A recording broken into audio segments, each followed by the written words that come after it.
Hey guys, I want to show you how to save money on potting soil.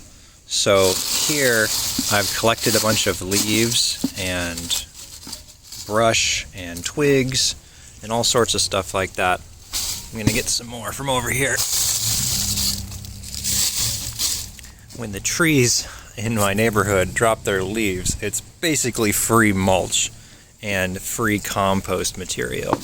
So what this is going to do is break down. I'm going to add soil on top of this, and this is going to save space that would otherwise be filled with soil, and this will break down and become nutrients within the soil over time. And this might seem like a lot of leaves and brush and stuff, but this is going to compress down quite a bit once I add soil to this, and it's just all going to break down and become part of the soil over time.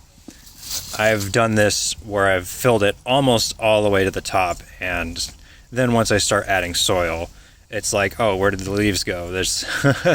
There wasn't much to it because this all compresses down. So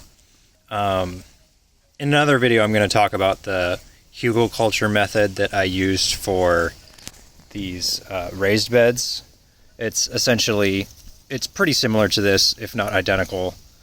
It's just adding material as a basis for your container and